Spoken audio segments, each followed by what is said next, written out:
full god Seth. Seth in the pyramid texts. Regarding the attributes of Seth as a deity. Part 3. The sherd was recovered from grave 1610 in cemetery Beat Combalul, which had been looted sometime in antiquity. The raised relief is a planned and deliberate decoration, being integral with the fabric of the body of the pot. This could only be applied to the vessel at the time of manufacture prior to the vitrification of the raw clay by firing. The question is whether the pot was originally manufactured for local use or as a trade item for Lower Egypt.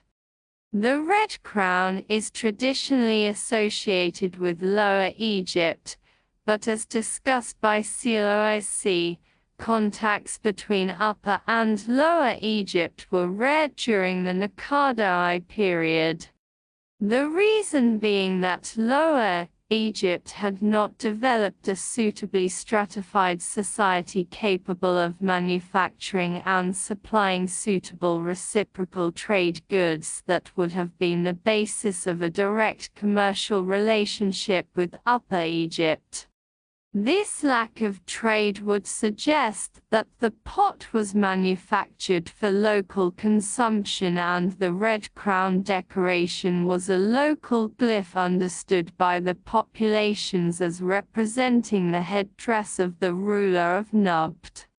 Wilkinson postulated that the color red was chosen for the crown as the color traditionally associated with Seth, the local god of Nubt. If this scenario is correct, with the red crown originally being the royal headdress of Nubt, and the white crown the royal headdress of Nekhen, then the north-south relationship between the two crowns was first established prior to the unification of Upper and Lower Egypt. With the subjugation of Nubt, the red crown would have become associated with a conquered or assimilated northern kingdom, and the white crown with the victorious southern kingdom. It was this association that was passed on to Lower Egypt along with the assigning of the red crown after the conquest by Upper Egypt. With the assimilation of the kingdom of Nubt by Nekhen, the rulers then had to consider how to deal with the local deity Seth. Unless the conquering kingdom was intent on genocide to clear the new territory of all its occupants, the best way of achieving a peaceful occupation was by assimilating the local population. This could be easily undertaken by allowing them to retain their original way of life and religion, but with small and subtle adjustments, to bring them in line with those of their new rulers. In terms of religion, the local deity Seth had to be dealt with.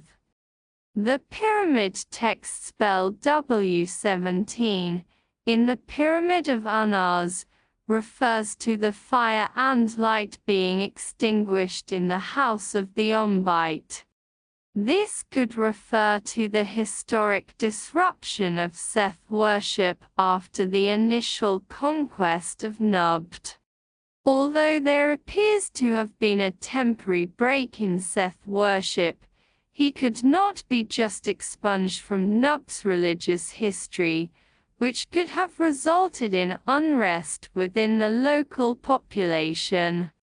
The practical solution was to assimilate him into the religion of Nekhen, keeping him as the primary god of Nubt, but adding the role of a supporting deity to the overruling Nekhen god Horus.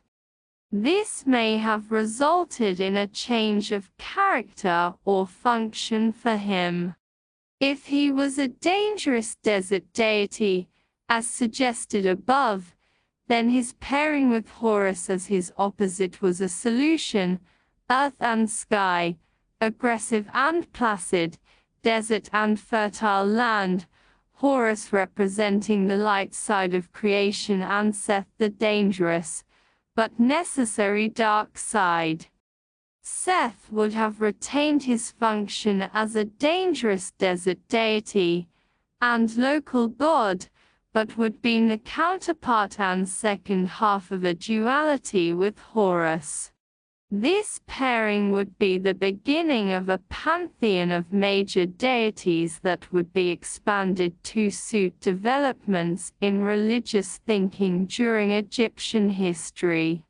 The idea of reconciliation between two deities that had been in conflict would also fit into the above scenario.